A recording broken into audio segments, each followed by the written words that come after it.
Buenas tardes, quiero darles la bienvenida a la octava edición del PEC Comex, el encuentro anual que reúne a estudiantes, egresados, profesores y amigos de Fundación ICBC. Les agradezco a todos los que nos están acompañando en este evento, tanto desde Zoom como desde el canal de YouTube de la Fundación. Realmente nos complace realizar una nueva edición del PEC y como cada año tener la oportunidad de poder reflexionar junto con expertos y protagonistas sobre comercio y negocios internacionales. Pandemia mediante, al igual que el año pasado y como ocurre con cada actividad de la Fundación, decidimos traerles este encuentro en formato online, con la expectativa de que cuando las circunstancias lo permitan, volver a realizarlo de forma presencial, y por eso no quiero dejar pasar la oportunidad de agradecer a todo el equipo de la Fundación por el esfuerzo y dedicación para respetar lo que me gusta llamar esta tradición y realizar este PEC 2021. Les cuento que el evento tendrá como eje principal la innovación en comercio internacional, que implica la innovación en la producción, la logística y en la proyección internacional de los negocios. Estará dividido en dos partes. Primero, junto con Félix Peña, director de la Fundación, vamos a dialogar con Raúl Cheiliada, quien nos va a presentar su visión sobre los desafíos logísticos de la Argentina para su proyección internacional. Luego, en la segunda parte, será el turno de escuchar a Ramiro Cerviño y Marcos Lafaya y Vicente Morales, quienes desde la experiencia de sus empresas nos contarán cómo utilizan la innovación para ser más competitivos e impulsar sus negocios y emprendimientos. Bueno, antes de comenzar, quiero agradecerles nuevamente a todos por acompañarnos. Espero que disfruten del evento y se enriquezcan del contenido de las exposiciones. Vamos a dar inicio al primer panel. Como les comentaba hace unos segundos, para esta primera parte contamos con la participación especial de Raúl Cheiliada, un amigo de la casa, para conversar sobre los desafíos logísticos que el país tiene por delante para proyectarse internacionalmente. Raúl es empresario, presidente de Green Seed Sociedad Anónima, una empresa innovadora de productos frutihortícolas de calidad premium y alto valor agregado. Es también presidente del Centro de Comercio, Industria y Turismo de San Pedro. Ocupó cargos públicos e institucionales en la provincia de Buenos Aires y como miembro de la Comisión de Comercio Exterior de la Unión de Parlamentarios Sudamericanos y el Mercosur. Y es profesor en distintas casas de estudios, entre ellas Fundación ICBC. Raúl, muchas gracias por aceptar la invitación y acompañarnos en este primer panel. Te escuchamos, tenés la palabra. Bueno, muchas gracias, Ezequiel. Primeramente, agradecer y felicitar a la Fundación ICBC que con esta iniciativa nos permite reunirnos un año más para compartir cuáles son aquellos aspectos que nos pueden enriquecer y que también nos pueden llevar a una reflexión sobre cómo encontrar de mejor manera los desafíos de la internacionalización. Agradecer a Félix por la siempre disposición y a todo su equipo de trabajo, que siempre han pensado en cómo crear nuevos escenarios de desarrollo y auspicio que esta posibilidad que hoy tenemos nos deje como resultado el seguir ayudando y apoyando, contribuyendo al desarrollo empresarial de la Argentina para ir tomando nuevas posibilidades en el mercado internacional. El desafío hoy, lógicamente, en medio de una pandemia que seguramente se extenderá por un largo tiempo más, ha transversalizado aspectos críticos en relación al comportamiento empresarial. Sobre todo por lo que hemos notado en algunos casos, la necesidad urgente de la reconversión, de la transformación digital, como una necesidad hoy para poder llegar a los mercados, presentar las empresas y tratar de tener la posibilidad de competir en un modelo de negocios nuevo. Es decir, hoy estamos planteando una necesidad de poder hacer de forma diferente lo que estábamos acostumbrados a hacerlo de manera presencial, con una dinámica empresarial que nos permitía alcanzar los mercados con mucha más facilidad. Hoy esa manera de hacer las cosas ha cambiado. Y creo que en este punto, si bien es algo que siempre hemos promovido de muchos años atrás, la construcción sectorial hoy toma un relieve fundamental para para poder justamente abordar los mercados desde un lugar asociativo. La asociatividad no es un tema nuevo, pero siempre ha sido de alguna manera algo pendiente para el desarrollo empresarial argentino, sobre todo en algunos sectores donde aún falta construir esta asociatividad desde la innovación, desde la creatividad, desde el desarrollo, desde las nuevas tecnologías. Y creo que pandemia nos pone de alguna manera en esta suerte de expresión que ya no hay tiempo para poder crecer en soledad. Y esto implica entonces tener una visión asociativa de poder llegar a los mercados para que estos puedan empezar a ver en nosotros una diferenciación que en algunos sectores está muy marcado, ¿no? Es decir, siempre decimos cuando se expresa desde lo sectorial las carnes argentinas, los vinos argentinos, el dulce de leche argentino, de alguna manera lo que se está expresando es este valor que ha ganado el sector en relación a la posibilidad de que en conjunto ha podido abordar el mercado dejando una representatividad de marca región que es muy importante seguir fortaleciéndolo para el futuro. ¿Esto qué requiere? Digamos, requiere, por un lado, tener una visión estratégica de desarrollo que piense en dos sentidos. En el sentido hacia adelante en la generación de nuevas oportunidades de negocio, abordando los mercados asociativamente, sectorialmente, teniendo la posibilidad de que el mundo nos pueda realmente valorar en términos de nuevas diferenciaciones. Y esto implica, lógicamente, la generación de valor agregado. Para eso es muy importante también tener una mirada hacia nuestras cadenas de valor para poder, de alguna manera, sincronizar o buscar que esa sincronización de esa cadena de valor nos genere de alguna forma tres componentes importantes. La primera es la maximización de esa cadena en términos de costos, porque maximizar una cadena de valor implica indefectiblemente ganar después competitividad hacia los mercados. Por otro lado, esa posibilidad de maximizar costos nos puede permitir innovar a partir de nuevas inversiones. Es decir, que esa maximización nos permite tener la posibilidad de tener más recursos para innovar, más recursos para crear. Y por otro lado, el compromiso y la responsabilidad social empresaria para poder sostener este modelo de negocios con el cuidado medioambiental que hoy los mercados de alguna forma necesitan para poder entonces construir esta matriz de la que todos conocemos como desarrollo sustentable. Entonces, desde ese lugar, la orientación, sobre todo PYME, deberá estar focalizada en estos aspectos. Aspectos que lógicamente tienen bases estructurales y también culturales. Desde lo estructural, tratar de buscar que esa visión estratégica de desarrollo se sustente a partir de una reconversión empresaria que esté apoyada en una transformación digital que permita llegar en tiempo y forma a los mercados, con todos los servicios asociados, ¿no? Donde la logística es una de ellas y que indudablemente la vemos como una variable crítica de éxito.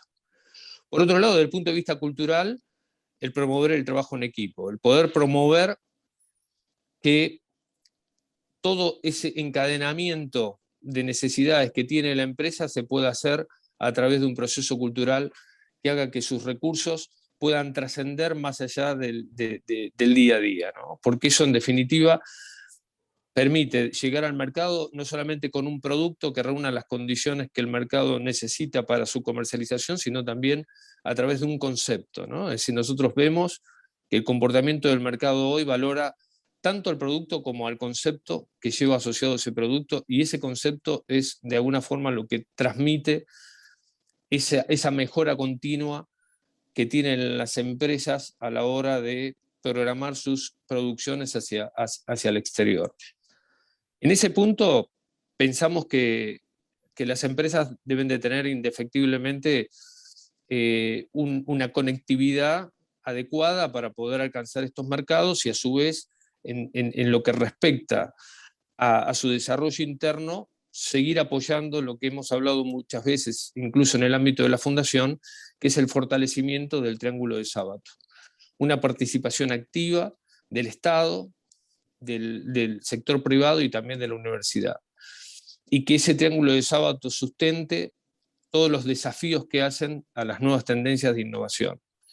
Eso, lógicamente, que nos va a dar también la capacidad de tener una mejor inteligencia competitiva, ¿no? A dónde apoyar mejor la visión de desarrollo. Nuestra empresa, por dar un ejemplo cercano, es una empresa muy pyme, que ha logrado justamente un primer producto único en el país, a partir de esta visión de tener pensada cómo la inteligencia competitiva puede lograr alcanzar la posibilidad de tener un producto de innovación. Y esto se genera a partir de una sinergia interna de la empresa en relación a las personas que son parte de este proceso creativo, y por otro lado la posibilidad de poder alcanzar la construcción positiva de un producto innovativo a partir de ámbitos de inversión que se hacen propicios para tal fin. Entonces, desde ese lugar es donde nosotros estamos planteando, bueno, no solamente tener el producto innovativo y llegar al mercado, sino después el otro gran desafío, que es cómo lograr la permanencia en el mercado, que es el otro gran desafío de la internacionalización. No solamente promover la llegada al mercado, sino después tener la capacidad para quedarse en él un tiempo que nos permita consolidar nuestra representatividad empresarial en el mundo. Para eso, dentro de los modelos que nosotros hemos evaluado, aparecen estas nuevas figuras de mini multinacionales de nicho, ¿no? que incluso lo hemos tratado dentro del ámbito de la fundación, que básicamente es pensar cómo lograr diversificar mercados y también diversificar productos. La diversificación de mercados, lógicamente, profesionaliza los aspectos internos de la organización a partir de tener la posibilidad de competir al mismo tiempo en diferentes mercados, y a su vez una gran capacidad de adaptación de sus productos para que estos mercados puedan realmente ser receptivos de productos de valor agregado y que además tengan la posibilidad de poder alcanzarlo con la preferencia que necesita el consumidor.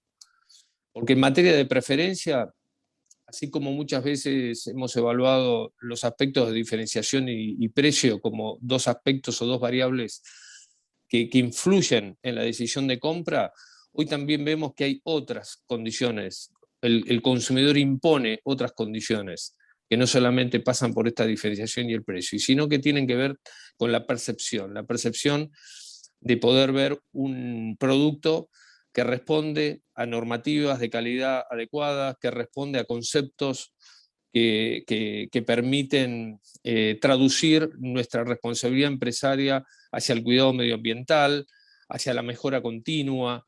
Son todos aspectos donde es importante que el empresario, digamos, fije su atención, porque en definitiva un producto traduce mucho más que el producto en sí mismo.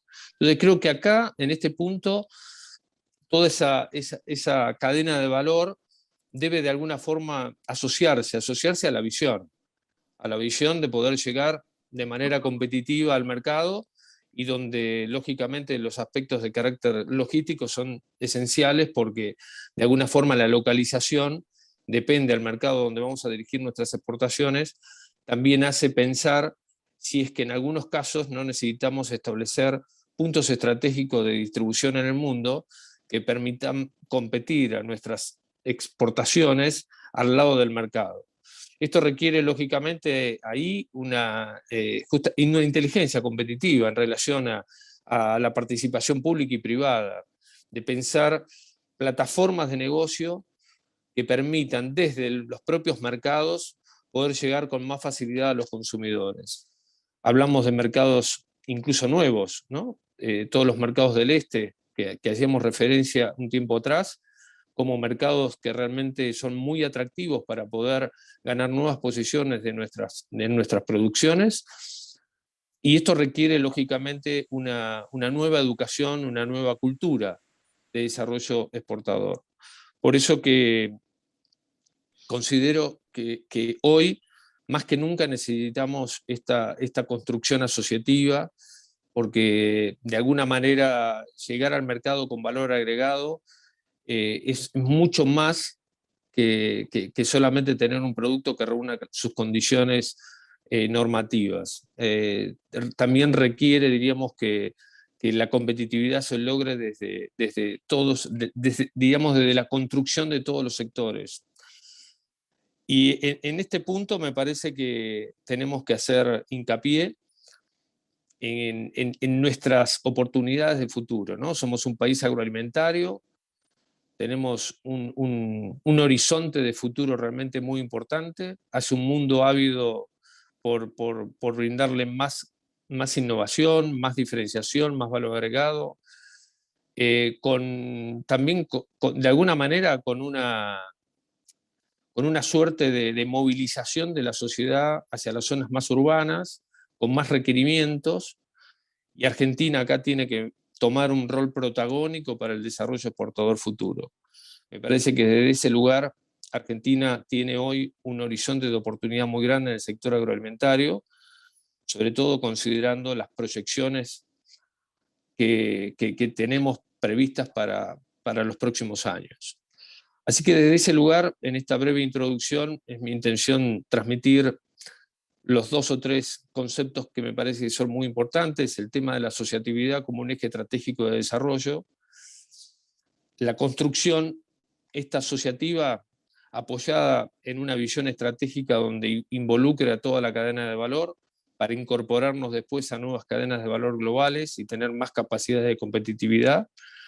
Por otro lado, construcciones internas de las empresas hacia los trabajos en equipo, hacia la posibilidad de tener una mejor empatía en la relación con el Estado y con las universidades para el fortalecimiento de las nuevas capacidades o de nuevas capacidades en materias tecnológicas de innovación y desarrollo, y una mejora continua que nos haga, lógicamente, poder llegar al mercado con mejores condiciones de competitividad. Esto, de alguna manera, es un poco los tópicos que me parece que son realmente importantes, pensando cómo lograr una nueva visión de desarrollo frente a la pandemia que nos ha puesto de alguna manera en un nuevo escenario de competitividad internacional.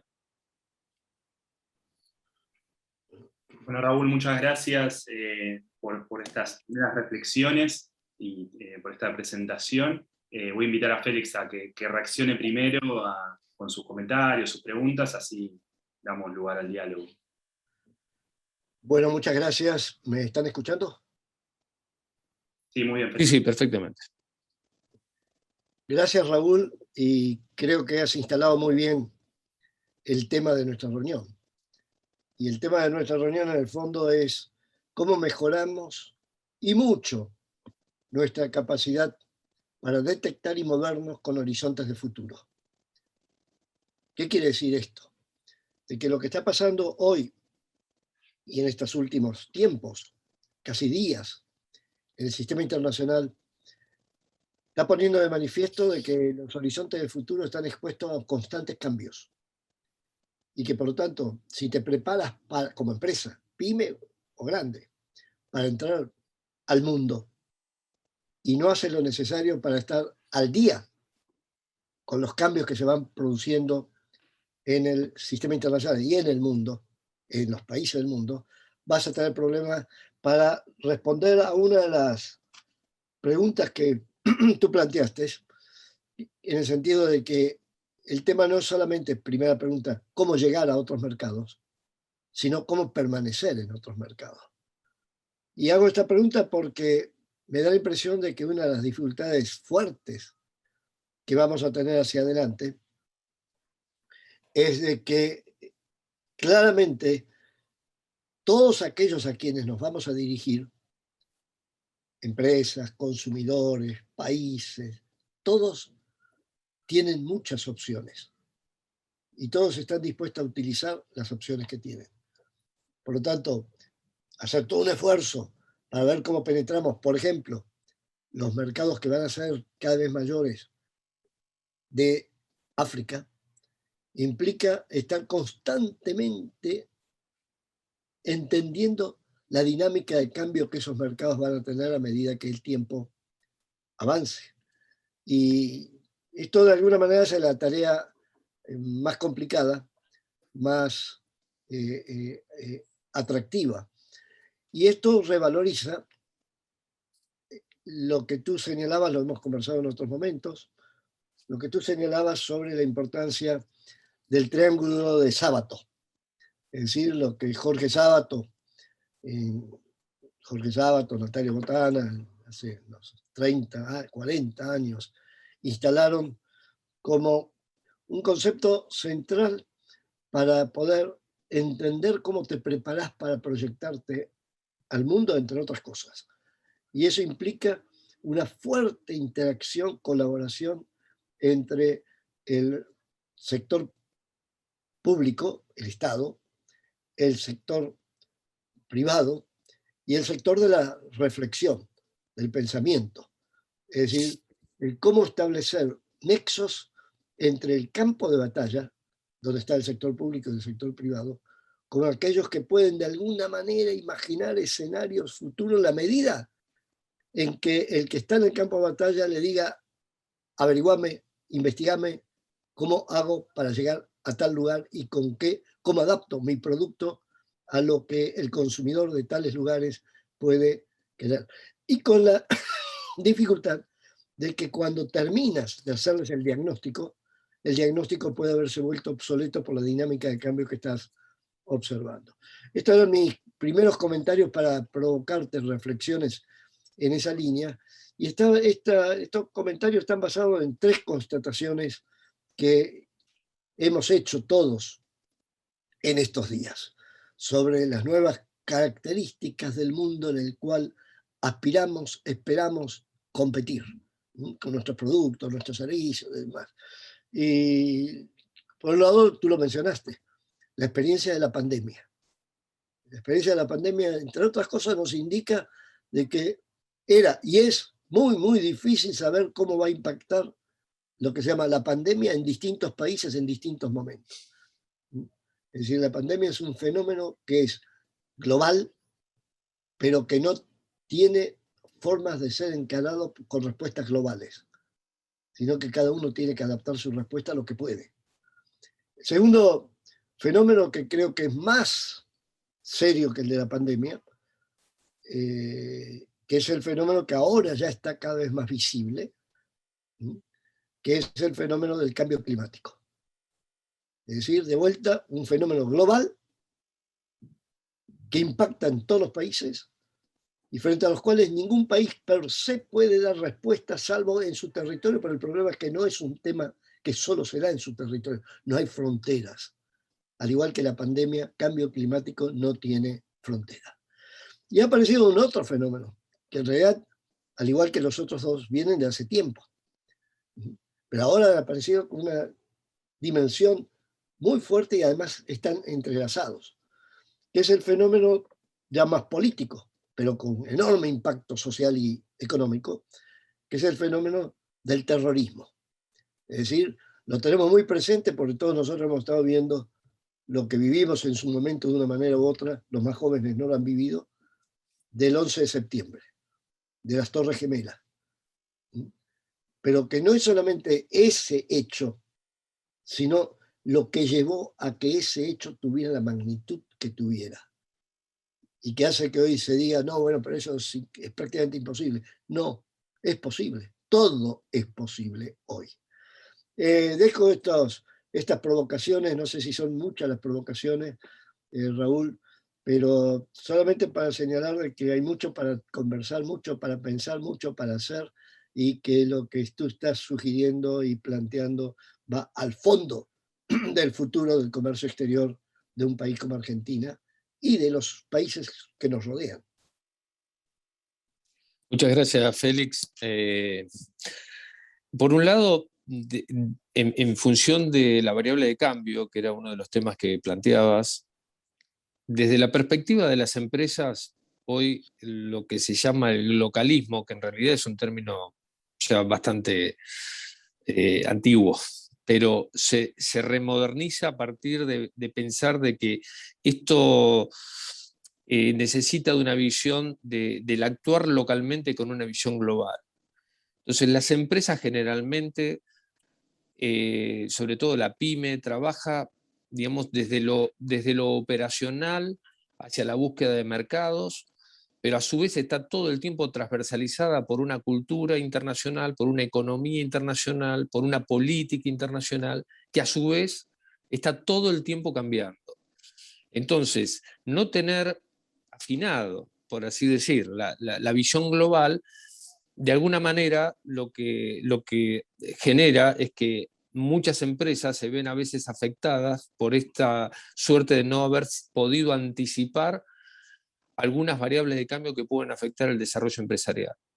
Por eso que el localismo que plantea que esas empresas que han sido y son muy especialistas también tengan la posibilidad de poder entender la necesidad de conocer aspectos globales desde un lugar mucho más general. Y aquellos que son generalistas tener la capacidad de transformarse en grandes especialistas. Esta suerte de nueva modalidad de poder ver el mundo, no solamente desde los ojos de la empresa, sino también desde los ojos del mundo mismo, ¿no?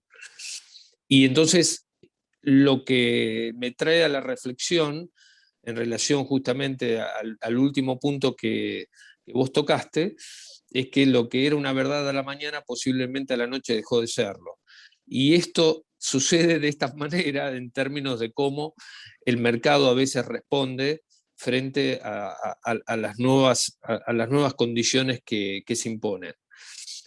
El punto del cambio climático, el punto medioambiental, bueno, lógicamente que pandemia ahí también nos deja nos va dejando un aprendizaje importante, ¿no? Y yo incorporaría el tema de la asistencia técnica, que también lo hemos hablado, ¿no? Es decir, ¿qué diferencia hay entre indicarle a una empresa qué camino seguir, a proponernos acompañar a la empresa, como lo hemos dicho alguna vez, hasta esa cima de la montaña que la empresa pretende alcanzar? Ahí es donde incorporamos este término que la Fundación, a través tuyo, Félix, viene trabajando respecto de los Sherpas, y que cambia, lógicamente, ¿no?, la modalidad de la asistencia como un factor decisivo e importante, porque esa asistencia tiene que justamente poder contextualizar los momentos de cambio, anticiparse a las alternativas diferentes que se tienen desde la empresa, digamos, a tener los planes de contingencia, a poder mirar el cambio climático como una variable crítica para el desarrollo de prospección de algunas empresas, las cuestiones que hacen también a los megacuerdos, cómo influyen en el desarrollo de nuevos negocios, a la diversidad cultural, que es importante entenderla, que es importante conocerla, que es importante de alguna forma traducirla en nuevas formas de hacer las cosas, para que la visión estratégica de las empresas que quieran encontrar nuevas posiciones en el mundo puedan no solamente, como hemos dicho, tratar de llegar, sino después lograr permanecer. Me parece que desde ese lugar nuestros desafíos son realmente, hoy, con pandemia, mucho más importantes que los que teníamos antes. Raúl, yo quisiera llevarte un poco a la propia experiencia tuya, pero la más reciente tal vez. Como dije, ¿viste? El eje de este evento es la innovación en comercio internacional, que también volvería a repetir esto de que no solo es hacer negocios en el exterior, pero también involucra la innovación en la producción. Y quisiera consultarte, ¿qué lugar ocupa la innovación en este nuevo emprendimiento que estás llevando adelante? Y cuáles son los desafíos para promoverla, e incluso cómo es posible articular esa innovación con otros actores, ya sean públicos, ya sean privados, y también nacionales o del exterior. O sea, creo que esto ahí podemos aprender mucho de esa experiencia que digamos, la tenés en este emprendimiento reciente, pero también en otros emprendimientos que has tenido en el pasado, y también interactuando con otras empresas desde un cargo público, ¿no? Sí, en realidad, con respecto a la experiencia nuestra, nosotros hemos recientemente sacado al mercado las primeras sopas líquidas naturales del país, que es un producto que nos ha llevado casi 2 años de desarrollo, y donde una de las variables más complejas a resolver es el tema del acceso al financiamiento, ¿no? Es decir, este es un punto crítico para la innovación, porque de alguna manera a veces el acceso a la innovación requiere inversiones que son realmente muy importantes y los sistemas a veces no están tan adaptados para poder dar una respuesta mucho más rápida para llegar a este proceso de innovación de alguna forma en las urgencias que la empresa tiene para poder resolver.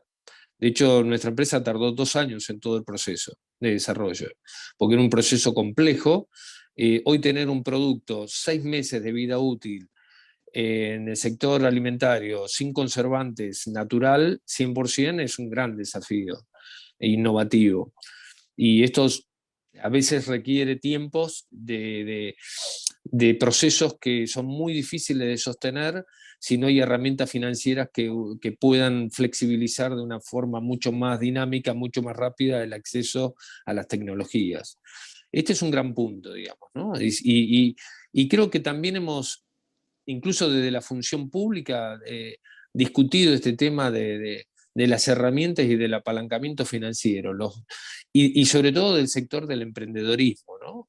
Que tiene o que tendría la posibilidad de poder alcanzar grandes posiciones en los mercados si tuvieran quizás el sector financiero la posibilidad no solamente de financiar balances, sino también de financiar proyectos. Y creo que este también es un punto en el cual yo reflexiono, porque de alguna manera al sector empresarial hay que ayudarlo a construir planes de negocio que justifiquen, digamos, variables de rentabilidad y variables de riesgo para convocar a otros actores del financiamiento, que no solamente es el financiamiento tradicional, diríamos. Pero para poder convocar a otros actores del financiamiento se necesita tener mucha claridad en relación a la construcción de planes de negocio que puedan responder técnicamente a esa proyección que tienen las empresas para alcanzar la posibilidad de que el producto pueda estar en el mercado prontamente. El desafío es muy grande, pero también vemos que es posible. Sobre todo en el caso particular que vos mencionás sobre mi empresa, hablamos de una pyme de 15 personas, lo cual no estamos hablando de compañías que necesitan, digamos, grandes estructuras para crear productos de innovación, que hoy, solo en 3 años ya estamos con probabilidades de abordaje a los mercados brasileños, también al mercado del Mercosur, como un mercado cercano donde podemos aproximarnos con mucha más facilidad, pero hemos firmado convenios de confidencialidad con México y hemos tenido otras iniciativas internacionales realmente de mucho valor. Esto traduce de que es posible, digamos, ¿no? Es posible alcanzarlo, pero entiendo que necesitamos encontrar herramientas que no solamente sean de asistencia, sino también técnicas, sino también de financiamiento para poder tener la posibilidad de estar más cerca del mercado de manera mucho más rápida. Este me parece que es un tema crítico para el desarrollo de las empresas. ¿Puedo hacer una pregunta, Raúl, en relación a lo que estás diciendo? ¿Tú tienes la impresión que estamos haciendo como país lo necesario para que la gente que está en pequeñas, medianas empresas en distintos lugares del país pueda tener claro de que sí es posible hacer lo que están haciendo y que sí es posible dar un salto y qué es lo que a qué tienes que recurrir dentro del país para poder dar ese salto, incluyendo el tema del financiamiento? Esto quiere decir, hay la suficiente información como para que el empresario, el pyme o el pimito, que está con ideas que quiere llevar adelante y que está pensando que eso puede penetrar en determinados países muy lejanos al nuestro, que eso se puede hacer y con quién lo puede hacer. No sé si está clara la pregunta.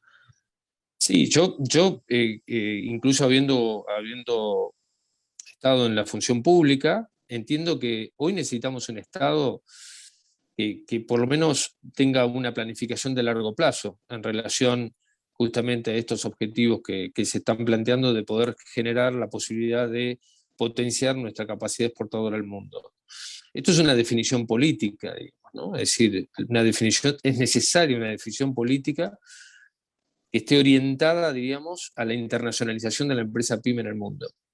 Por otro lado, eso requiere reformas estructurales, porque las reformas estructurales tienen que ver a asociar a todos los sistemas que hacen posible que eso se logre. Y ahí hablamos de autovías, hablamos de puertos, hablamos de corredores bioceánicos, hablamos de una gran necesidad de infraestructura para que esa oferta exportable trascienda desde un lugar donde sea posible lograrlo. Y por otro lado, necesitamos también una política pública que pueda tener la capacidad de poder entender las necesidades que tienen las empresas. Porque muchas veces con algunas situaciones, y si tenemos que hablar de una en particular, que es los derechos de exportación, es como que la política pública no está entendiendo, o por lo menos de acuerdo a mi visión, que no puede ser el Estado tu primer competidor. Entonces, desde ese lugar me parece que hay que buscar medidas que ayuden y contribuyan a que la internacionalización se dé desde una política pública que esté muy clara y orientada, lógicamente, a acuerdos comerciales con el mundo que nos pongan en una posición favorable, ¿no? Entonces, ahí me parece que todavía tenemos algunas situaciones pendientes. Bueno, Raúl, Félix, no sé si usted quiere hacer un No, me quedaba una pregunta, pero era una pregunta mala, por lo tanto no me atrevo. No me atrevo a hacerla. No, sí, sí, sí. La respuesta de Raúl, que diría que la comparto, pero ahí viene la pregunta mala. Y es que el sector privado está haciendo lo necesario para eventualmente sustituir o impulsar o señalar el camino que debería seguir el sector público en estos temas. Bueno, en ese punto... La pregunta. Sí, en ese punto es real que tampoco el sector privado puede esperar cruzado de brazos que el Estado le resuelva todos los problemas, ¿no? Digamos, hay que ser justo en eso también. Pero para eso volvemos a esta necesidad de entender de que somos todos una misma cosa. Y a entender de que necesitamos a través justamente incluso de las instituciones poder apoyar justamente este encuentro entre el sector público y privado, donde poder fortalecer mucho mejor las capacidades privadas y también entendiendo cuáles son las posibilidades que tiene el sector público de acompañar. Entonces, acá, ¿qué vamos a necesitar? Necesitamos mucha comunicación, mucha asociatividad, mucho entendimiento de las partes y creo que también mucha participación de los sectores gremiales empresarios que puedan traccionar en favor de los intereses generales, porque en definitiva estamos todos pensando en lograr o en querer lograr que nuestro país en su conjunto trascienda las fronteras de mejor manera. Me parece que aquí también necesitamos eso, ¿no? Es decir, necesitamos de alguna forma sabernos acompañar correctamente. Y sobre todo instalar la idea de que sí se puede. Totalmente, totalmente. De alguna manera el freno puede venir en el hecho de que tenemos la visión un poco negativa sobre lo que se puede hacer. Sí, no, en este punto, digamos, yo creo que hay que también separar lo que es una expresión de deseo a lo que es un camino que a veces lleva mucho tiempo, pero porque definitivamente la preparación hacia la internacionalización requiere una preparación realmente importante. Entonces muchas veces las empresas en su propia ansiedad de querer internacionalizar quizás cometen errores de formación y a veces se frustran, pero no porque no tengan la oportunidad, sino quizás porque hay que cumplir una determinada línea de tiempo necesaria para preparar a la empresa para este desafío. Yo creo que desde ese lugar también la academia tiene una responsabilidad muy importante en la parte formativa de las empresas, ¿no? En la parte formativa, Raúl, y en la parte informativa. ¿A qué Claro. voy? Es de que si entras en las páginas web en nuestro país y a la vez entras en otros países que compiten con el nuestro, me estoy refiriendo en el mismo nivel, muchas veces encontrás mucha más información en Internet de esos países que en el Internet de nuestro país. Es decir, sobre dónde están los centros que tienen información sobre determinada región del mundo. ¿Cómo llegar a ellos?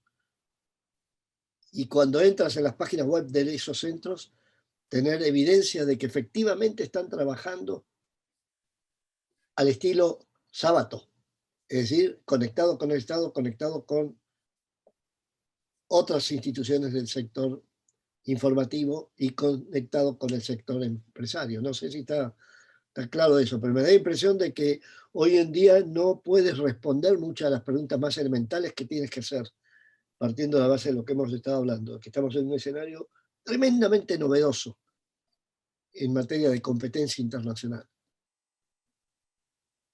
Y que para eso hay que contestar preguntas que no las vas a poder contestar o no necesitas contestarlas en muchos lugares yendo a centros de investigación o de reflexión de alto nivel, sino simplemente entrando por internet a las páginas web de esos centros.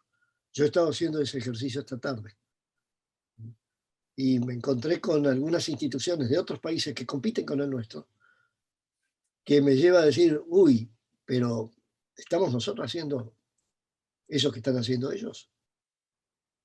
Y es ahí donde tengo la impresión de que está faltando entre nosotros también un cierto debate sobre si hemos internalizado lo que significa el triángulo de Sábato como elemento central de una estrategia de inserción internacional.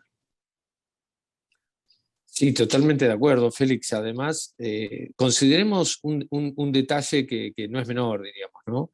Del cual hemos hablado años, la oferta exportable argentina, digamos.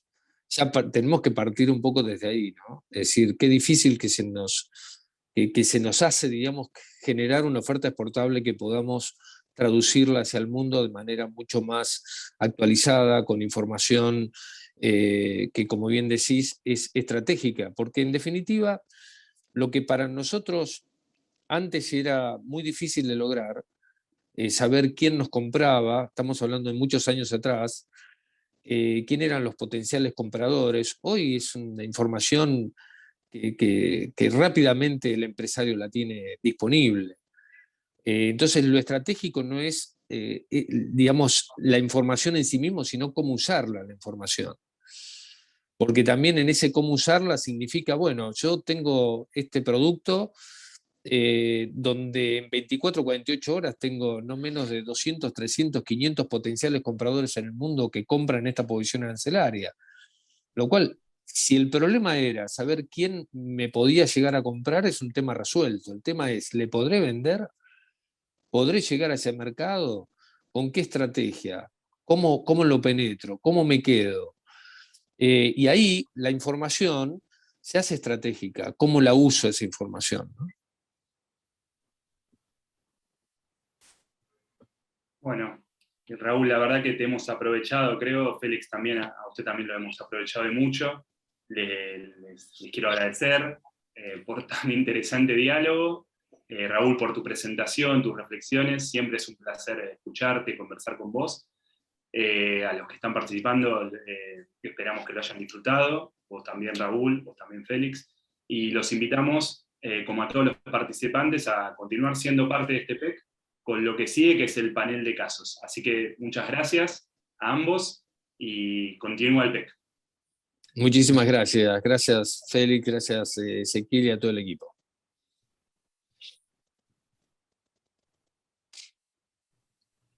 Bueno, vamos a dar comienzo, como les decía, a la segunda parte del PEC 2021. En este próximo panel vamos a contar con la participación de 3 casos de empresas y emprendimientos que, como les dije al comienzo, nos van a a contar cómo aplican la innovación para potenciar sus negocios e incluso proyectarlos hacia el exterior.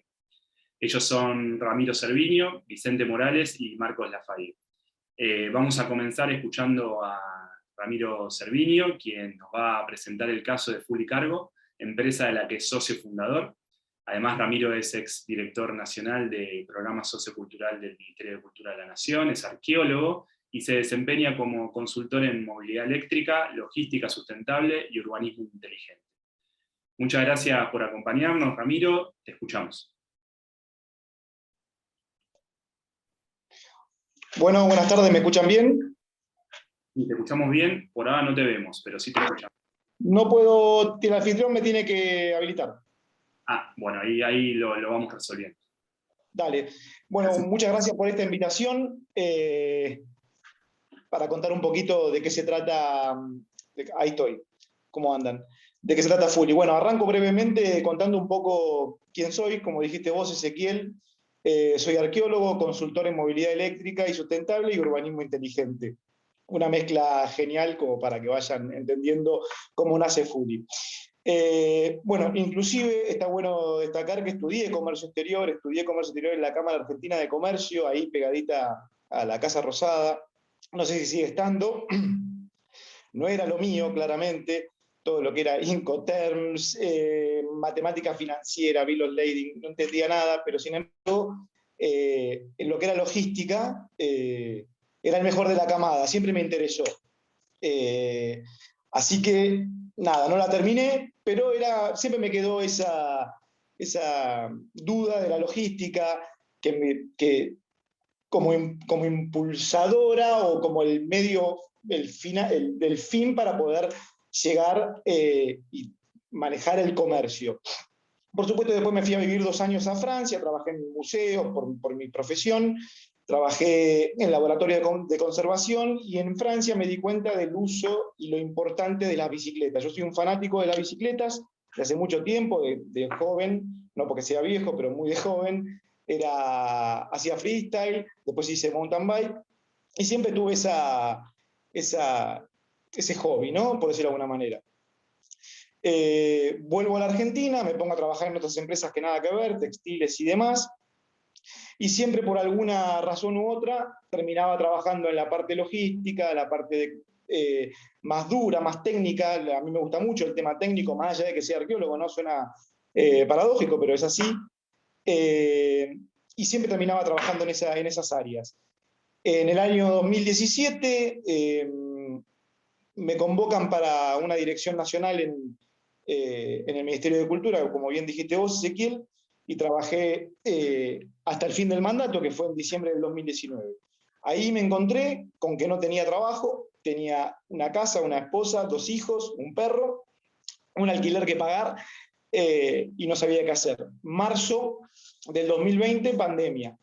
Me encontró sin trabajo, me encontró pensando qué iba a hacer, ¿no? De acá en adelante, y en una de esas salidas, como le digo yo, para desestresarme en bicicleta, por supuesto, se lo recomiendo a todo el mundo, es la mejor forma de desestresarse, se me ocurrió fabricar una bicicleta, una cargo bike, no solo fabricarla, sino eléctrica, y contactar a las empresas para brindar el servicio en Argentina, ¿no?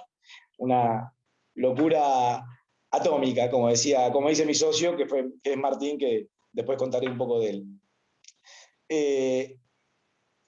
En julio ya tenía armada la primera bicicleta y fundé Fully, que Fully es, para los que no la conocen, Fully es la primera empresa, me puedo dar el gusto de decirlo, la primera empresa, la compañía de logística de última milla sustentable de Argentina y Latinoamérica. Todas nuestras operaciones, por supuesto, las hacemos con cargo bikes, como les conté recién, de carga, hasta 200, 300 kilos, y hoy estamos operando básicamente en Cava. Bueno, ya entrando un poco más en el tema de comercio exterior, ustedes saben que la última milla, la más cara, la más complicada y la que está sometida a varios factores. La idea nuestra cuando fundó esto fue hacer de esa última milla a bajo costo, que no insuma combustibles, por supuesto fósiles, que no esté tan regulado, que no genere polución sonora, ágiles, etc. Todo en pos de reducir, por supuesto, el costo de la última milla. Y por ahora lo vamos logrando. Bueno, ustedes saben que el transporte de mercancías a nivel mundial se lleva casi el 30% de las emisiones de carbono a la atmósfera, y no hay grandes iniciativas, como bien decía también Raúl, no hay grandes iniciativas para que eso cambie. Sí hay algunas soluciones incipientes, pero nada que tenga un valor significante. En el caso de Argentina, por supuesto, estamos muy, muy atrasados, la matriz logística es altamente contaminante y, por supuesto, ineficiente, ¿no? Todos ustedes que están en la Cámara o en la Fundación o los que están estudiando esta carrera saben que, por decir un ejemplo, ¿no? Traer las aceitunas del Valle de Aymogasta en camión hasta al puerto de Buenos Aires es más caro que enviarlas al puerto de Buenos Aires al puerto de Singapur, por decir alguna movida, ¿no? Pero hay soluciones a eso, y una es Fully, por supuesto, ¿no? A nivel última milla, pero hay soluciones, y la solución es innovar, y es darle valor agregado a lo que hacemos. Y cuando cuando me pasaba muy seguido, ¿no? Cuando escucho estas charlas en general y cuando hacía cursos, te decían siempre que innovar y darle valor agregado, pero la pregunta mía era siempre, ¿qué es innovar? O, bueno, pero decime qué es innovar, ¿no? ¿Qué es darle valor agregado? Ah, no, eso lo tenés que descubrir vos. Y siempre cuando hablo en este tipo de charlas o viene gente a escucharnos, mismo con clientes, yo tengo, por lo menos desde lo que es Fully, de donde parte Fully, sé de dónde se puede innovar, por ejemplo, específicamente hablando del comercio exterior. Llevándolo al caso del comercio exterior, no solo el transporte genera gases de efecto invernadero, sino también los procesos que acompañan a la operatoria. Y ahí es donde hay un valor agregado. No, capaz que me equivoco, y corríjame, pero no conozco ninguna empresa de comercio exterior pura y exclusiva, ¿no? Conozco empresas que exportan, pero no conozco empresas de comercio exterior certificadas B, por ejemplo. Que bueno, al que no sabe qué es certificado B, son las empresas que es como un ISO, que tienen triple impacto, que no contaminan, que compensan y demás. No voy a hacerlo porque no voy a explicar qué es B, porque lo voy a hacer muy largo. Ahí es donde hay un valor agregado. Es decir, cranear la operatividad libre de carbono le da a un valor agregado, pero hoy, más en tiempos de pandemia, tremendos. Hay empresas que están obligadas a contratar este tipo de empresas, y uno tiene que entender que todo el tiempo estamos emitiendo carbono, en todos los procesos de nuestra vida, con lo cual, cuando uno está en la empresa o está por abrir una empresa, todos los procesos que lleguen, y lo voy a poner un ejemplo, por ejemplo, las bicicletas nuestras, cuando están hechas, por supuesto, con hierro, caño y toda la movida, pero la pintura, por ejemplo, elegimos pinturas sustentables o pinturas de segunda, o los materiales mismos que usamos son sustentables. Por eso, por ejemplo, voy en contra del marketing, ¿no? Ahora, nunca van a encontrar el mismo color en la bicicleta, nunca van a encontrar el mismo bordó. Por ejemplo, nuestro color es el bordó en las carga, ¿no? En la parte de carga. Y no es el mismo color porque no usamos pinturas con plomo, tratamos de buscar las mejores pinturas, por supuesto, siempre es más caro, ¿no? Todos estos procesos. Y volviendo al tema Fully, actualmente estamos operando solamente en Cava. Hace unos días nos asociamos a una empresa de logística más grande para empezar a operar en la ciudad de Córdoba y Mendoza, y tuvimos la suerte, ahí a colación de lo que decía Raúl, ¿no? Que a veces uno no tiene, la mayoría de las empresas quieren exportar, nosotros no lo teníamos ni en el radar, pero nos vino una oportunidad desde la ciudad de Bogotá, en Colombia, y estamos exportando el know-how y el servicio a Bogotá en una primera instancia. Por supuesto, nos encantaría no sé si lo dije, las bicicletas están fabricadas 100% en Argentina. Por supuesto hay componentes como el motor y las baterías que no, que vienen de procedencia china o de Alemania. Pero me encantaría, nos encantaría poder exportar hasta las bicicletas. Pero la realidad es que no están dadas las condiciones, es muy difícil, ya lo intentamos, y es más fácil o fabricarlas en Bogotá en este caso, o directamente traerlas de China y demás, no por un tema de costo, sino por un tema de facilidad de traerlas. Es muy complicado exportar las bicicletas. A ver, y el objetivo de Fully, para dar un cierre un poquito, para darle tiempo a los demás, es llevar la filosofía de Fully, llevar esto de no solamente lo que es la logística sustentable, sino llevar todo lo que decimos nosotros que es triple impacto. No lo dije antes, pero todas nuestras conductoras son mujeres, tenemos contratado personas trans, antes de la cuota trans y toda la movida que se armó. Queremos llevar esa filosofía al resto de las ciudades que necesiten este tipo de logística. Con lo cual, nada, recién empezamos, por supuesto, tenemos 1 año y un par de meses, pero creo que avanzamos un montón y la pandemia nos ayudó muchísimo por el crecimiento, por supuesto, del e-commerce.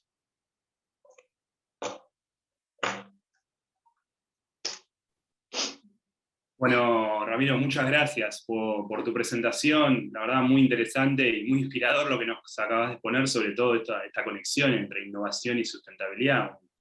Un tema que obviamente tiene que estar más presente, ¿no?, en agenda, porque digamos, en la agenda por lo menos global aparece y cada vez más. Estamos próximos a una COP en noviembre, y venimos también de un informe del Grupo de Expertos de Naciones Unidas, ¿no?, que ha puesto, digamos, mucha precaución sobre lo que se viene, con lo cual, así que lo que nos contás, creo que es algo para tu experiencia, me parece que es, como te digo, muy inspiradora para emprender, pero con esta lógica de innovar asociado a la sustentabilidad. Así que te agradezco.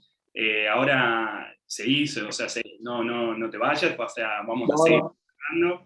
Ahora vamos a escuchar a Vicente Morales, ingeniero con más de 30 años en la industria aeronáutica, quien nos va a contar la experiencia de la empresa New Air, que se dedica al mantenimiento de aeronaves de gran porte y que además es parte del nuevo clúster aeroespacial de Mendoza. Vicente, ¿estás por ahí? Te escuchábamos, adelante con tu presentación.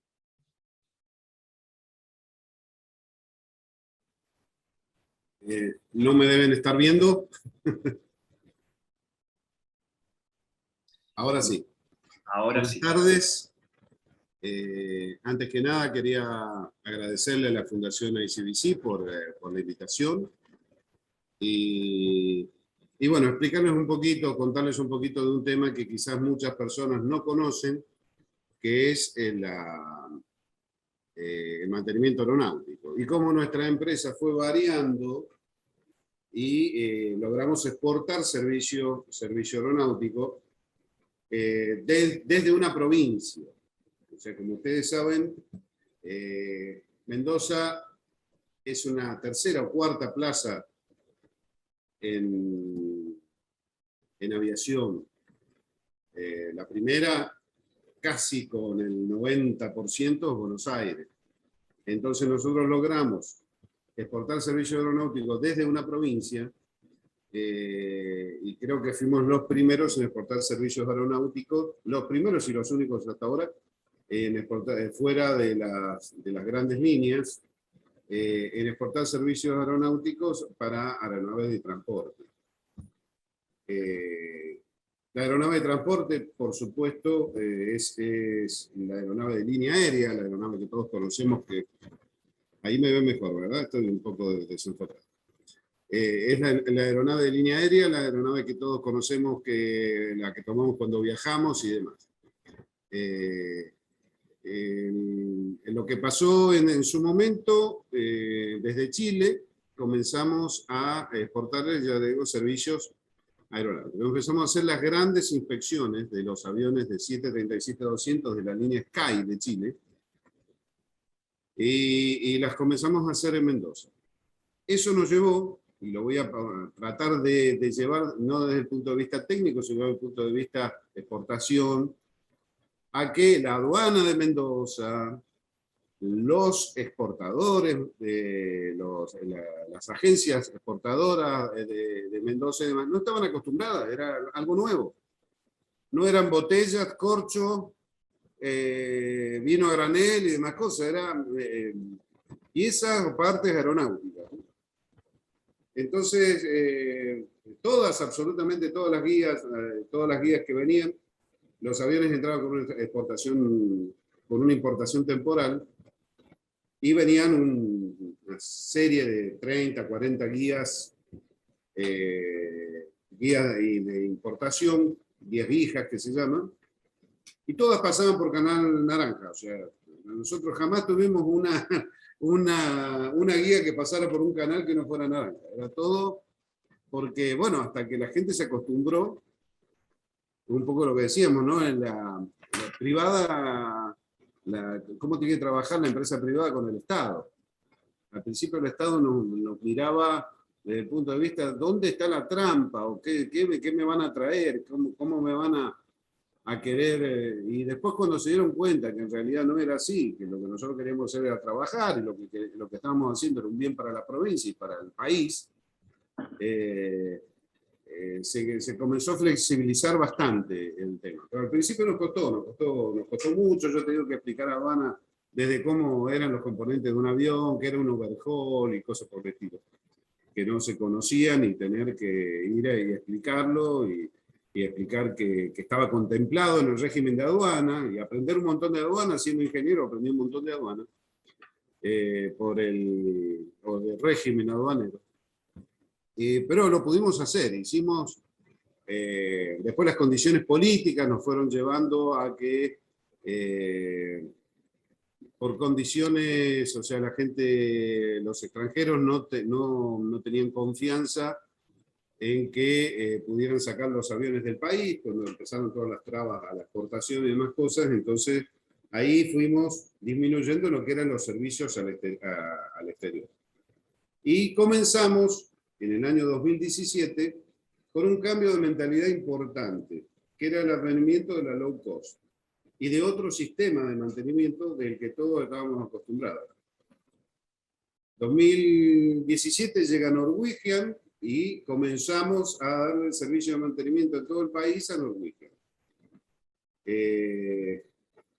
Y comenzamos a cambiar la mentalidad de todos, porque el mantenimiento low cost no significa que sea low cost el mantenimiento, la línea es low cost, la empresa es low cost, el sistema es low cost, pero no el mantenimiento. O sea, no es que no se invierte en mantenimiento, pero es un cambio a los paradigmas normales o de las grandes empresas, como puede ser ahora Aerolíneas Argentinas, además, que no es una gran empresa, es una empresa chica comparada con las grandes empresas del mundo, pero tiene un sistema que es así, ¿no? O sea, mucha gente, muchas cosas, muchas horas invertidas en aviones y demás cosas. Los aviones evolucionaron, las fábricas de aviones evolucionaron, para que los aviones no necesitan tantas horas de mantenimiento, ni tanta presencia de personal en todo momento. Pero hace años que vienen evolucionando para eso. ¿Por qué? Porque los costos de aviación son muy acotados, las márgenes son muy acotadas. Entonces ellos empezaron a modificar sus aviones para evolucionar y para que fuera cada vez más barato, por decir así, el costo de la mano de obra. Ese cambio de mentalidad lo tuvimos que asumir y lo tuvimos que aprender, porque todos teníamos la otra idea de cómo hacer mantenimiento. De repente viene uno que dice, no, esto es así. Acá donde iban dos mecánicos no hace falta, te vamos a llamar si hace falta, el avión se autocontrola. Y es real, es verdad. Hoy los aviones te avisan desde que vienen volando que tiene alguna falla, te dice si puedes seguir o no con esa falla, y si es necesario o no la intervención de mantenimiento. Entonces, casos como lo que pasaron con LAN, por ejemplo, que la presión de los gremios hacía que tengan que ir 2 mecánicos a la atención al vuelo, cuando hoy no es necesario que vaya ningún mecánico a la atención al vuelo. Nosotros en la mayoría de los lugares estamos con un sistema on-call, o sea, te llamo si te necesito. Y te llamo desde el aire, o sea, desde el aire nosotros ya sabemos que el avión va a necesitar mantenimiento en el lugar y ahí está el técnico esperándolo. Pero si no, no hace falta, el avión se autodespacha, por decir así. Te cuenta, te dice. La tecnología avanzó y no había avanzado el sistema tanto como la tecnología. Entonces, bueno, tuvimos que acostumbrarnos a hacer algo nuevo. Después seguimos con JetMar, con la cual hoy le damos todo el mantenimiento a JetMar. Norwegian, más que por un problema país, fueron por un problema a nivel global de la empresa. Se tuvo que ir. Y bueno, hoy seguimos con JetMar, que es la empresa, y también le damos servicio a Flybondi. O sea, nosotros somos una empresa mendocina, con base en Mendoza, y hoy tenemos base en Aeroparque, en Ezeiza, en Córdoba, en Mendoza, y después bases auxiliares en el resto del país. Un poco lo que hablaba Raúl y Félix, ¿no? La industria privada y el Estado tienen que funcionar juntos, y muchas veces el Estado no funciona para que funcionen las empresas. Pero a veces por desconocimiento, por políticas o por burocracia, hace que el Estado no acompañe, obstruya y no acompañe. Y uno trabajando en otros países o con otros países, ve cómo el Estado ayuda muchas veces a los... O sea, nosotros trabajamos mucho con Chile, por ejemplo, la aduana de Chile era una cosa totalmente distinta a la aduana nuestra. Era como que si lo necesitaba la línea, si era para una empresa de Chile que lo estaba necesitando, hacían todo lo posible para facilitar, porque la empresa chilena lo estaba necesitando, ¿no? La aduana nuestra no te importa, no me importa. Si lo necesitas o no lo necesitas, te paro, y si ustedes pierden trabajo no interesa, porque yo tengo que pararlo, porque a mí me parece que está mal, o cosa por ejemplo. Entonces, contra esas cosas yo creo que es lo que tenemos que pelear. Cuando hablaban de cómo la empresa privada o cómo los privados pueden, que se puede, sí se puede, pero desgraciadamente a veces se puede con demasiado esfuerzo que uno tendría que estar poniendo en la creación, en el mejoramiento del producto, y muchas veces lo tiene que estar poniendo en destrabar cosas que impensadas, ¿no? Porque es como que cada uno tiene su manualcito y demás.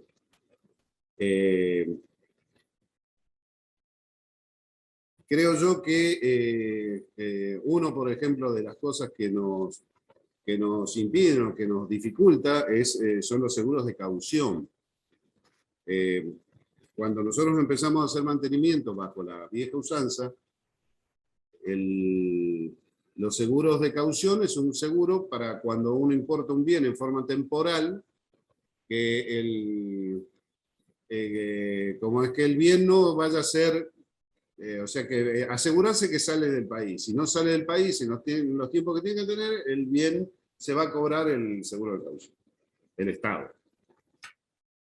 En ese entonces hablábamos de aviones que valían $1 millón, inspecciones que costaban $500.000.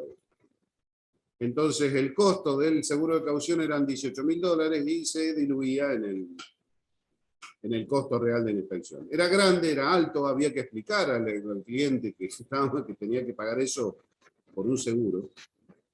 Pero en estos momentos, con las nuevas formas de mantenimiento, las inspecciones duran mucho menos, cuestan mucho menos, cuestan alrededor de $70.000 y los aviones valen $50 millones. Entonces el seguro de caución es prácticamente prohibitivo y nos saca de mercado. Las leyes aduaneras son muy parecidas en Chile, en México, por ejemplo, donde se están llevando todos los aviones, la mayoría de los aviones, incluyendo aerolíneas, los lleva a México a hacer el mantenimiento mayor. México tiene un sistema muy parecido, muy similar, todo lo que es el régimen de aduana, pero tiene la excepción para el mantenimiento de aviones. Porque es imposible, y yo lo he hablado con mucha gente de aduana, inclusive hemos hecho una presentación, es imposible que uno se lleve un avión de transporte de pasajeros, uno puede ingresar un avioncito chico, un Cessnita, y lo podés ingresar, te lo llevas a un campo, después no aparece más, entonces ahí sí, seguro de caución o lo que sea. Yo no me puedo llevar un Boeing y aterrizarlo en el patio de mi casa, o un Airbus. Y primero lo tengo que sacar de una zona primaria de aduana, o sea que ya del vamos me dice la aduana no sale y no sale, o sea que no hay forma de que vayan alguna vez a ejecutar ese seguro de caución. Entonces, si no es necesario, si no hay probabilidad del hecho, ¿para qué seguir manteniéndolo y perjudicando la actividad? Pero bueno, eso es en esos lugares donde el Estado tiene que ayudar. Por lo pronto, nosotros pasamos la pandemia haciendo mantenimiento, nos costó, tuvimos la cintura necesaria para hacerlo, porque los aviones aún parados necesitan el mantenimiento. Nos costó bastante salir, hoy se está mejorando bastante, hemos crecido, hemos cambiado nuestra mentalidad, nos hemos adaptado a los cambios, a pesar de haber trabajado mucho tiempo bajo otro concepto, pero hoy nos hemos adaptado a los cambios y toda la empresa se ha adaptado a los cambios. Porque no era un problema de los ingenieros, era un problema de los ingenieros, de los técnicos, de todo el mundo. Decía, no, esto no se puede hacer así, no es así. El no es así se opone al se puede. El no es así y no tiene que estar en un emprendedor o en una empresa que quiera emprender o que quiera mantener. El tema se puede siempre. Veamos cómo se puede. Pero el no es así no debería estar en la mentalidad de alguien que quiere emprender y que quiere iniciar algo y que quiere cambiar. Hoy nosotros somos desde Mendoza a una empresa que da servicio en el país a la segunda línea aérea actualmente en Argentina. Y creo yo que hay mucha gente que, inclusive de Mendoza, que no sabe qué es eso, no sabe que es así. Entonces, la asociación con el clúster aeroespacial yo creo que nos va a servir para ir allanando mucho de los problemas que tenemos entre la industria privada y el Estado. Ya nos está sirviendo un montón, y en eso agradezco a la Fundación ICBC por habernos apoyado en esta iniciativa del clúster, y realmente estamos viendo muchos puntos en común, y conociendo actividades que yo particularmente desconocía que se hacían en la provincia, de muchas empresas, chiquitas, grandes, pero emprendedoras que están haciendo cosas muy importantes y que podemos llegar a asociarnos, inclusive dentro del clúster hay universidades, ¿sí? Y lo que hablamos, conocimiento, mejora continua, asociatividad, que es lo que habló Raúl al principio, ¿no? Es lo que estamos logrando con el clúster, y estamos muy embalados y muy contentos. Yo creo que todas las empresas que estamos dentro del clúster, pues estamos viendo un horizonte importante para el avance. Bueno, no sé, cualquier preguntita estoy a disposición, no quiero aburrirlo técnicamente, pero gracias de nuevo por la invitación. Muchas gracias, Vicente, muchas gracias por tu presentación y por el claro panorama que nos diste de esta industria y su potencial, obviamente, para el país. Sí, vamos a hacer una rondita de preguntas al final, luego de la exposición de Marcos, para los tres, para hacer un cierre, pero ahora vamos a continuar a escuchar a Marcos Lafaye, quien nos va a contar sobre la app Circular, una app que permite hacer más eficiente la logística del transporte de los granos, desde los campos hasta los puertos. Marcos es cofundador y COO de Circular, siendo el responsable de la operación en Argentina y en los otros mercados que la empresa está presente. Es ingeniero industrial, experto en supply chain, con más de 25 años de experiencia en consultoría de estrategia y operaciones. Marcos. Adelante, te escuchamos. ¿Qué tal, Ezequiel? Y saludos a todos los que están conectados. Un gusto estar hoy con ustedes. ¿Me escuchan bien?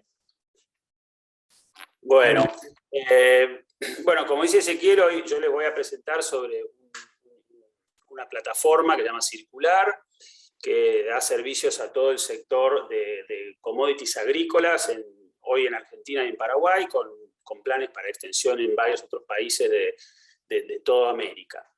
Así que en mi caso yo preparé algunas hojitas para mostrarles algunas cosas también para que vean de qué se trata la plataforma, así que voy a cargarlas acá en la presentación, si me permiten la posibilidad de cargarlo. Creo que me tienen que dar la autorización para hacerlo, así que en cuanto lo hagan, la cargo. Pero bueno, mientras tanto lo voy comentando, Circular nació en el año 2018 con el objetivo de hacer más eficiente todo lo que es la logística de commodities agrícolas, dado que nosotros veíamos que había muchas ineficiencias en todo lo que tiene que ver con el movimiento de los granos, desde el campo hasta su destino final, que típicamente es un puerto o una planta industrial, ¿sí? Con ese objetivo nace Circular, y les voy a comentar un poquito cómo fuimos evolucionando y cuál es el alcance de la plataforma. ¿Okay? Así que entonces, lo que nosotros vemos en todo lo que es América, obviamente sabemos que América y Latinoamérica en particular son países con un foco muy fuerte en agroindustria, ¿ya? Y cuando hablamos de agroindustria nos referimos a agroindustria en el sentido amplio, no solamente los granos, sino también todo lo que tiene que ver con lo forestal, fruta, caña de azúcar, etcétera, digamos. Hay muchos productos dentro de lo que es el mercado agrícola. Circular en particular nació y como su primera industria se enfocó en el mercado de granos en Argentina, ¿sí? ¿Y por qué arrancamos en granos? Bueno, un poco por la oportunidad que tuvimos, y segundo porque es un mercado muy relevante en el país. No todo el mundo sabe que, bueno, obviamente todo el sector agroindustrial de Argentina es el principal sector agroexportador, y además tiene un volumen creciente en su movimiento y un volumen muy importante en todo lo que todo tiene que ver con la logística terrestre, que es a lo cual Circular se ocupa. Para darles una idea, para el que no está en el sector, más o menos se mueven, dependiendo obviamente año a año de la campaña, pero aproximadamente unos 5 millones de viajes de camiones por año. Hoy más o menos el 85% de todo lo que se mueve de granos en el país se mueve por camión. Todavía el tren y la barcaza cubren muy poco de todo esto. Las estadísticas muestran que hay unos 80.000 camioneros dedicados a esta actividad, ¿sí? Digo dedicados a esta actividad porque es una industria que tiene la particularidad donde las empresas de transporte de los choferes casi se dedican exclusivamente, con los que trabajan para granos, se dedican casi exclusivamente a granos, ¿sí? El costo promedio de un viaje, y esto es promedio, obviamente ustedes saben que los granos cada vez, la extensión agrícola del país cada vez mayor. Hoy tenemos cosechas desde Salta hasta el sur de la provincia de La Pampa, con lo cual, y la mayoría sale por puertos o en Rosario, que concentra más o menos el 75% de las exportaciones del país, o el complejo Bahía Blanca, ¿sí? Pero entonces digo, un viaje promedio al puerto está entre 300 y 400 kilómetros, lo que nos da una tarifa media de $500 por viaje. Más o menos hoy en día, y esto va variando obviamente con las tarifas, pero aproximadamente entre 2.500 y 3.000 millones de dólares sí se gastan año a año en mover todos los granos en el país. ¿Okay? Es algo que está muy atomizado, o sea, tenemos un montón de demandantes de viajes, ¿sí? Más o menos hay unos 200.000 productores, 250.000, dependiendo de la estadística que se va viendo, pero una gran cantidad de productores que demandan camiones, y después tenemos grandes agregadores de transporte que son los que coordinan todos estos choferes. ¿Okay? Así la particularidad es que está muy atomizado, ¿sí? Ahora, esa atomización y además la cantidad de actores que participan de la cadena, que ahora voy a explicar un poquito, hace que tengamos muchas ineficiencias en esta industria. Y esto que se ve en granos se replica en otros sectores de agronegocio, fruta, forestal, por dar algunos ejemplos. También vemos lo mismo en el sector caña de azúcar, así que es algo que vemos que en commodities agrícolas hay mucho por hacer. Si vamos al caso de granos, para mostrar un ejemplo en particular, hoy somos, digamos, casi el doble de caro mover una tonelada en camión en Argentina que, por ejemplo, en Estados Unidos, y algo similar pasa con Brasil. ¿Okay? Hay muchas razones por ello, no vamos a meter, hay razones, obviamente hay razones impositivas, pero hay muchas razones que hacen a la infraestructura y a cómo está estructurada la cadena en el país. ¿Sí?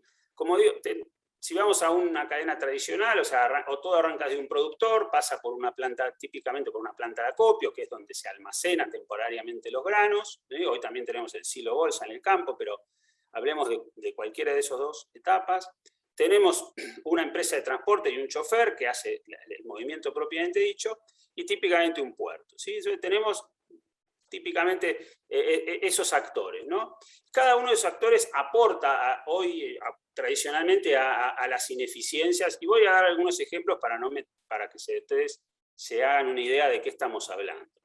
Si vamos desde el puerto hacia atrás, vamos a ver, y capaz que muchos de ustedes han leído, las grandes colas que se generan en los puertos agrícolas del país para la descarga.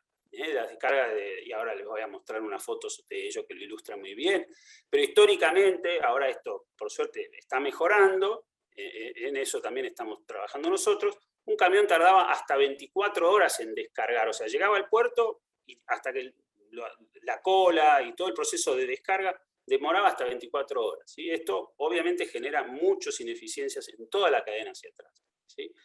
Baja utilización de los camiones, o sea, típicamente un camión en promedio estaba 60% del tiempo en procesos en tiempos muertos de carga o descarga, ¿sí? En vez de estar circulando cargado, que es lo que debería ocurrir para que esto sea, obviamente, más eficiente.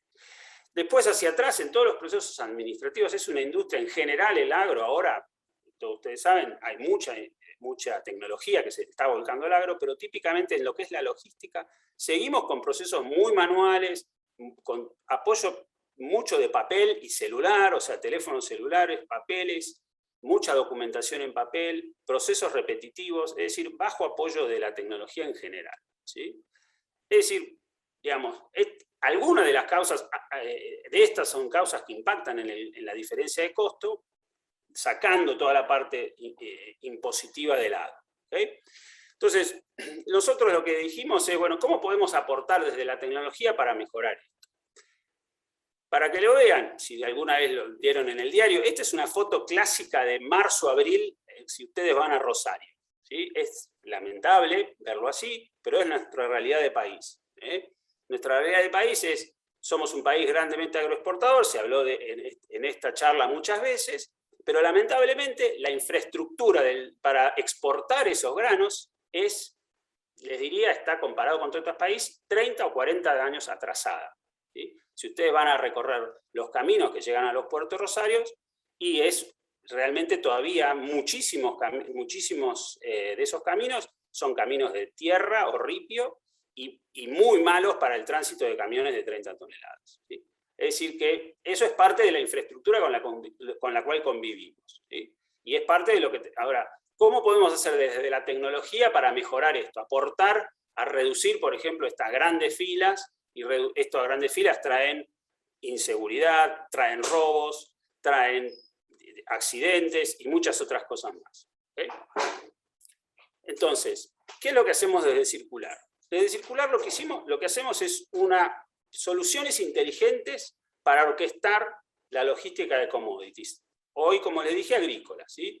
Entonces, lo que hacemos es buscar, lo que les comentaba, esta coordinación entre los distintos actores, estos que nombré antes, para poder hacer más eficientes todos los procesos, hacerlos con más tecnología, para reducir estas ineficiencias, reducir los procesos repetitivos, las demoras, integrar todo el proceso de transporte a los procesos industriales.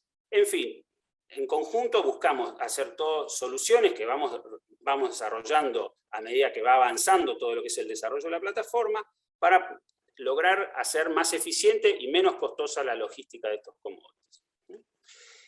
Si nos vamos a algunos ejemplos particulares, bueno, como dije, tenemos varios actores dentro de esta cadena, entonces nosotros le buscamos dar servicio a cada uno de ellos. Entonces, buscamos darle a los choferes más acceso a cantidad de viajes, reducir tiempos de espera, en base, en resumen también, mejorar su calidad de vida, típico, ¿no? A los acopiadores buscamos darle también una solución que les permita reducir su costo de gestión y la agilidad, ¿okay? Para los puertos, como les dice, buscamos, por un lado, reducir sus costos de operación, ¿sí? Poder descargar mayor cantidad de toneladas, y tener una solución que les permita tener una mejor operación y mayor visibilidad de todos los camiones que están llegando y que están dentro del puerto. Así que, como le dije, lo que buscamos es a cada uno de estos actores darle soluciones que impacten en su beneficio, en el negocio de cada uno de ellos. Y finalmente al productor también le damos mayor visibilidad. Por ejemplo, al productor lo que le permitimos hacer es tener un seguimiento de la carga desde que sale del campo, tener información. Algo muy valioso para el productor es saber cuando un camión llega al puerto, con qué calidad ese grano está descargando, porque típicamente la calidad del grano se mide en destino. Entonces, que el productor en tiempo real conozca la calidad, por ejemplo, de la soja, del maíz que está descargando, tiene mucho valor para él.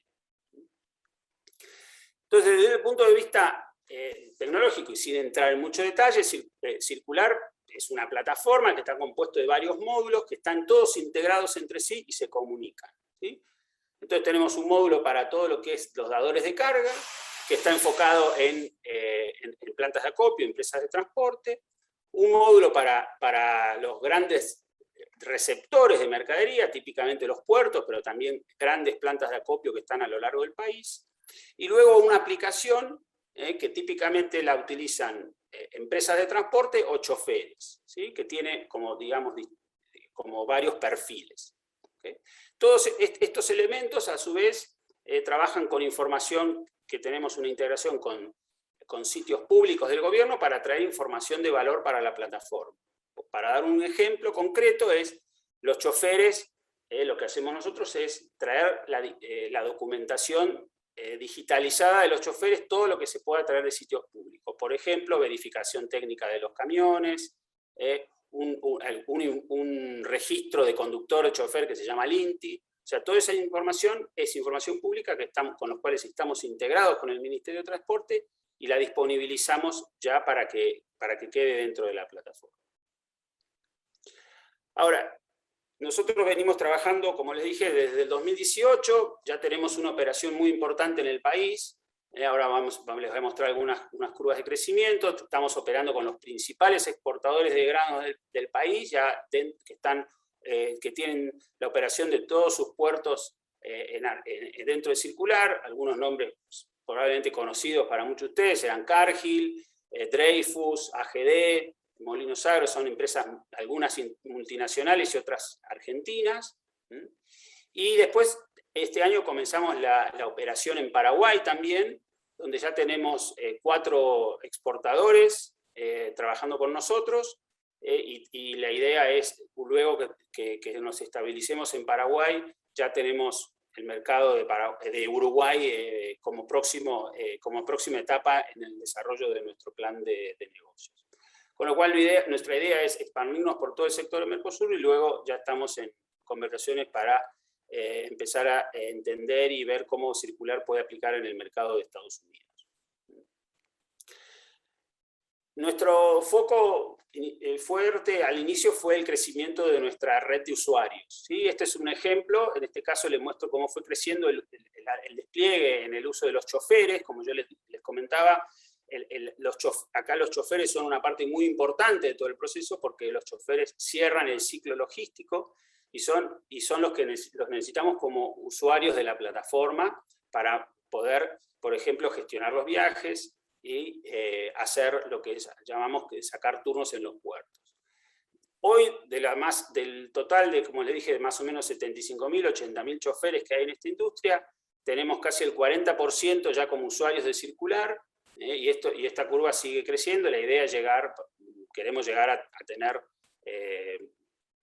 casi todos usuarios, pero bueno, siempre hay distintas razones por las cuales alguno u otro chofer tarda más en subirse, pero hoy las estadísticas muestran que de los choferes que llegan a los puertos de Rosario, 7 de cada 10 ya son usuarios, así que tenemos una penetración muy importante, nos queda todavía por crecer, y tenemos más o menos unas ya 700 empresas de transporte. A nivel lo que es crecimiento en transacciones, nosotros tenemos principalmente para lo que son los choferes, tenemos todo lo que es el uso del circular en la gestión de turnos en los puertos. ¿Qué es la gestión de turnos? Lo que le permite es básicamente sacar un turno de descarga con anticipación a la llegada al puerto.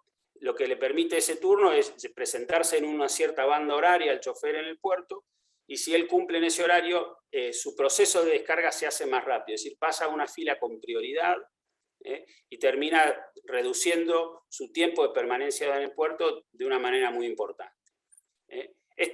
Todo, digamos, este proceso se fue mejorando, esas 24 horas que yo les comenté que ocurrían inicialmente a través de un sistema que implementó el gobierno con la FIP que se llama Stop, se logró reducir mucho, y después nosotros arriba de eso incorporamos el sistema de banda horarias, lo que hemos reducido de nuevo de una manera muy importante el tiempo de permanencia de los choferes en los puertos.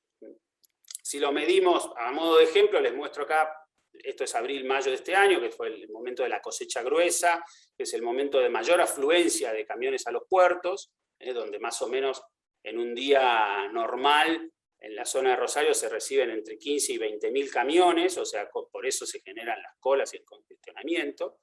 Pero lo que nosotros buscamos a través del ordenamiento de turnos es que esa afluencia sea mucho más ordenada.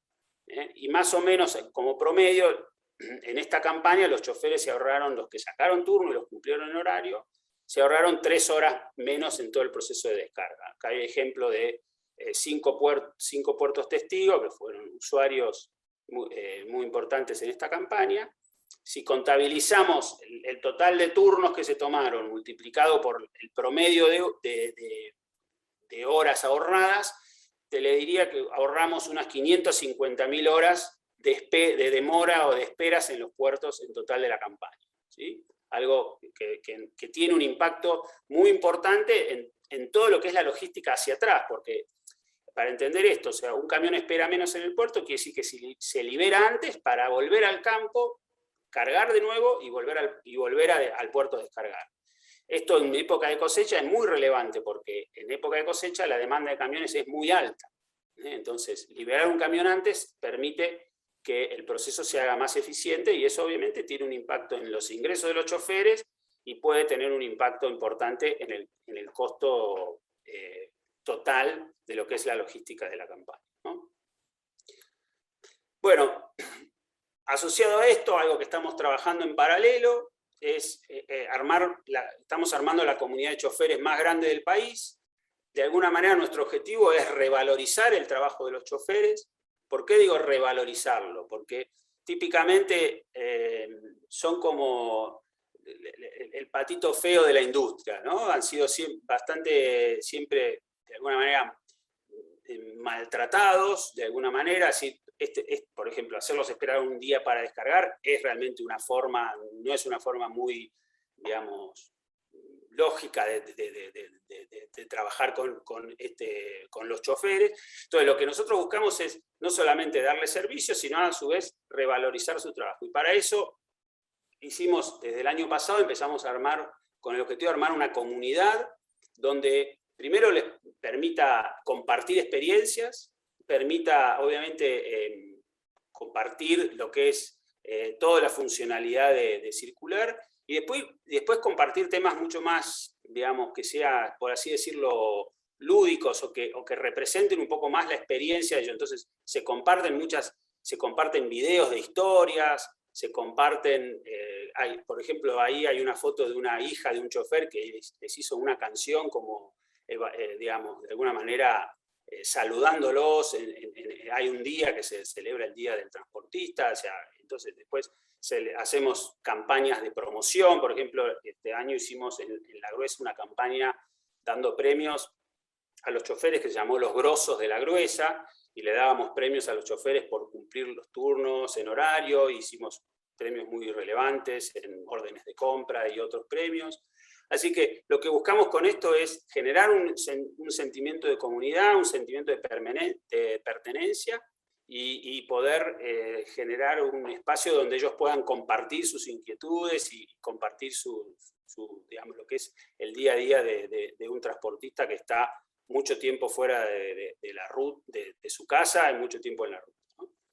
Así que, de nuevo, un poco cerrando un poco la charla, después ya abriendo un poco a preguntas, el objetivo de Circular, entonces, es en toda industria donde entramos. Ahora ya estamos prontos a alargar este servicio en el sector forestal y en el sector papas, por ejemplo, papas, todo lo que el movimiento de papas, que es diferente a otros tipos de productos agrícolas, siempre con el objetivo de hacer la logística más eficiente y más dinámica. Así que seguimos apostando en toda esta región, en todo el país, y buscamos, como digo, dar una solución a algo que creemos que es crítico para este sector, que es reducir y mejorar toda la eficiencia en la logística. Así que bueno, sí, con esto un poco quería introducir el tema, y después abierto a cualquier otras preguntas que quieran hacer en el panel. Así que muchas gracias, Ezequiel. Bueno, no, gracias a vos, Marcos. Realmente un placer escucharte, y lo que contaste, la verdad que es súper interesante. Te felicito realmente por lo que han logrado con Circular, porque identificaron un problema que era una falla de competitividad básica, y además que también es un problema para la gente, ¿no? Un problema para, como contaste, ¿no? Las esperas y todo eso, lo que impactaba en los procesos logísticos.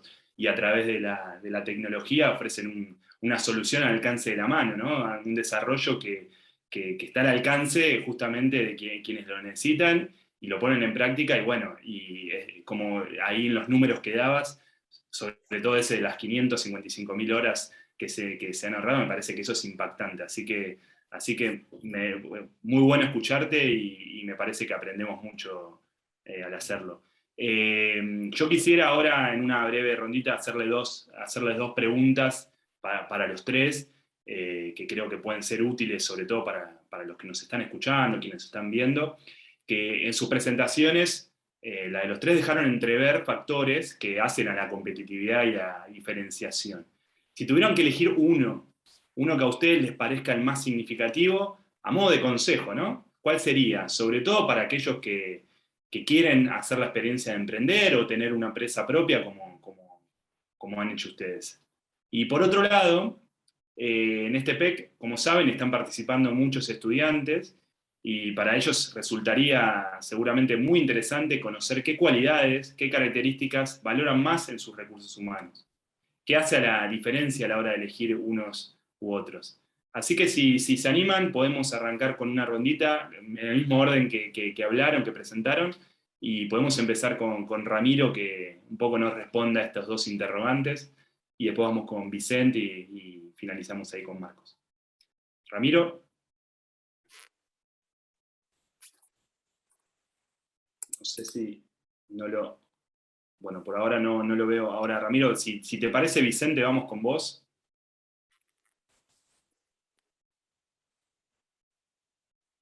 ¿Estás por ahí, Vicente? Sí, sí. Bueno, Estoy, ¿me escuchan? Interrogantes que les he planteado. Bueno, factor importante, pero para cualquier emprendimiento, yo diría, y sobre todo en Argentina, tener cintura empresarial. En lo que ya llamo cintura empresarial es saber adaptarse a los cambios. Ya los dinosaurios no se adaptaron ni murieron como dinosaurios, como dicen, ¿no? Entonces, los que se pudieron adaptar terminaron siendo otro animal y siguieron viviendo. Y en este país, en esta situación mundial y demás cosas, es adaptarse, es aprender, es estudiar, y es tener esa cintura en poder adaptarse a los cambios. Básicamente eso, adaptarse al cambio. ¿Y qué veo yo en el recurso humano como primordial? Yo me encargo personalmente de tomar la última entrevista, por así decir, del personal que contratamos. Fundamentalmente, dos cosas: que tenga adaptación para el trabajo en equipo, fundamental, y que sea buena gente. El conocimiento, si no es todavía óptimo, se optimiza.